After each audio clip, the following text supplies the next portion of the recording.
উত্তরে বেড়েছে শীতের তীব্রতা। বেশ কয়েকদিন ধরে তাপমাত্রা ওঠানামা করছে 9 থেকে 10 ডিগ্রি সেলসিয়াসে।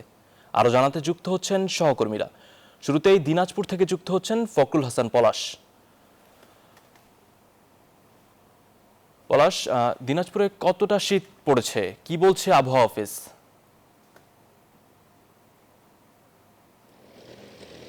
সামাদ, আপনাকে একটু জানিয়ে রাখি যে দিনাজপুরে আমরা বলতে পারি যে গতকালকে থেকে কিন্তু শীতের যে তীব্রতা সেটি কিন্তু অনেকটাই লক্ষ্য করছে এই অঞ্চলের মানুষ। কারণ গতকাল থেকে আমরা দেখেছি একেবারে দেরি করে, অর্থাৎ 12টায় 1টা নাগাদ কিন্তু সূর্যের দেখা মিলেছে এবং সে সময়ও কিন্তু আসলে শীতের যে তীব্রতা সেটি কিন্তু অনেকটাই বেশি ছিল। আর আরেকটি জিনিস আপনাকে জানিয়ে রাখি, এরকম আরও 2-1 দিন থাকবে বলে কিন্তু আবহাওয়া অফিস আমাকে জানিয়েছে। তো আজকের যে তাপমাত্রা সেটি যদি আপনাকে একটু জানিয়ে রাখার চেষ্টা করি, যে আজকের সর্বনিম্ন তাপমাত্রা সকাল 6টায় রেকর্ড করা হয়েছে। বিশেষ করে আবহাওয়া অফিসের যে একটি তথ্য মতে তারা বলছেন যে আজকে সকাল 6টায় 13.0 ডিগ্রি সেলসিয়াস তাপমাত্রা কিন্তু রেকর্ড করা হয়েছে। এবং আপনি জানেন যে আসলে গত 2-1 দিন আগেও কিন্তু এই তাপমাত্রা 10 থেকে 13-র মধ্যে ছিল।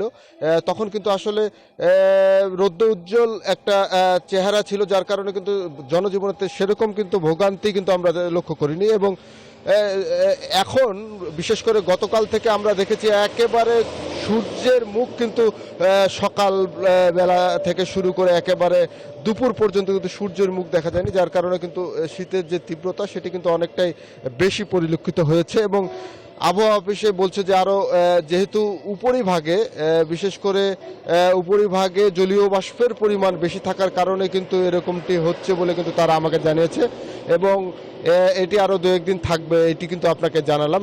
আরেকটি কথা আপনাকে জানিয়ে রাখি যে এই শীত বাড়ার সঙ্গে সঙ্গে কিন্তু হাসপাতালগুলোতে রোগীর সংখ্যাও কিন্তু বেড়ে যায় এবং সেই সময় দেখেছি এবং ঠান্ডাজনিত বিভিন্ন রোগে কিন্তু আক্রান্ত হয়, বিশেষ করে বয়স্ক এবং শিশুরা। এবং বিশেষ করে আপনি জানেন যে দিনাজপুর কৃষি প্রধান অঞ্চল, এখানে কিন্তু আসলে বোরো আবাদ কিন্তু প্রায় শুরু করবে চাষিরা। এবং এই বোরো আবাদে কিন্তু বিশেষ করে এই কুয়াশা বেশি থাকার কারণে কিন্তু আমরা দেখেছি যে একেবারে বীজতলা কিন্তু অনেকটাই ক্ষতিগ্রস্ত হয়। তো আমরা কিন্তু কৃষকের সাথেও কথা বলেছি, তারা বলেছে যে আসলে 2-1 দিন কুয়াশা থাকলে সেরকম একটা ক্ষতি হবে না ফসলের, এবং এইটা যদি একেবারে অব্যাহত থাকে 4-5 দিন থাকে সেই ক্ষেত্রে কিন্তু অনেকটাই ক্ষতি হওয়ার সম্ভাবনা রয়েছে বলে কৃষকরা আমাকে জানিয়েছে। তো দিনাজপুর থেকে এই ছিল আমার কাছে শীত নিয়ে সর্বশেষ। এখন চলে যাব নীলফামারীতে, সেখানে রয়েছে সহকর্মী রশিদের কাছে জানবো যে সেখানকার শীতের পরিস্থিতি। রশিদ।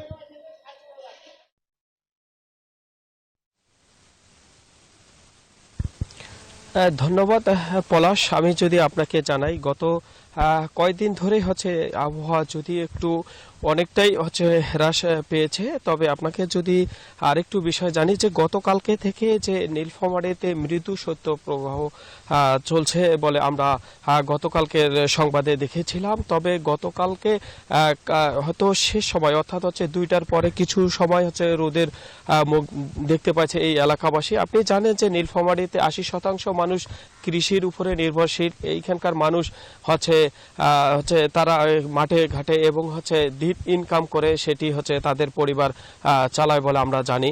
তবে আপনাকে যদি একটু জানিয়ে রাখি যে হচ্ছে গতকালকে যে আবহাওয়া অফিস সূত্রে আমরা জানতে পেরেছি যে আপনার হচ্ছে আবহাওয়া যে গতকালকে ছিল 10.6 ডিগ্রি সেলসিয়াস, তবে আজকে হচ্ছে 10 আপনার হচ্ছে 6 ডিগ্রি সেলসিয়াস বলে আমরা জানতে পেরেছি। তবে হচ্ছে আবহাওয়া অফিস আমাদেরকে জানিয়েছে আজকে হচ্ছে আপনার হচ্ছে আপনার 10.6 ডিগ্রি সেলসিয়াস হইলেও হচ্ছে বাতাস এবং ঘন কুয়াশা আপনি ক্যামেরার মাধ্যমে দেখতে পাচ্ছেন। প্রচন্ড ঘন কুয়াশার কারণেই হচ্ছে তারা হচ্ছে মানে হচ্ছে স্থানীয় যারা আছে তারা হচ্ছে প্রয়োজন ছাড়া ঘর থেকে বেড়াচ্ছে না। তাছাড়া প্রচন্ড এই শীত হচ্ছে কনকনে শীত হওয়ার কারণে হাত পা তাদের কোকড়া হচ্ছে বলে আমাদেরকে জানিয়েছেন। তাছাড়া হচ্ছে মেডিকেলে শীতজনিত রোগে আক্রান্ত হচ্ছে অনেক শিশু এবং বৃদ্ধরা। তবে জেলা প্রশাসক সূত্রে আমরা যতটুকু জানতে পেরেছি তাদের যে এই নীলফামারীতে ইতিমধ্যে হচ্ছে 15,000 কম্বল বিতরণ করছেন বলে আমাদেরকে জানিয়েছেন জেলা প্রশাসক। তবে হচ্ছে তিনি আমাদের নতুন করে হচ্ছে কম্বলের চাহিদা দিয়েছেন বলে আমাদেরকে জানিয়েছেন। এই ছিল নীল নীলফামারীর থেকে শীতের সর্বশেষ সংবাদ। আমি ফিরে যাচ্ছি স্টুডিওতে। সামাদ। ধন্যবাদ আব্দুর রশিদ আপনাকে।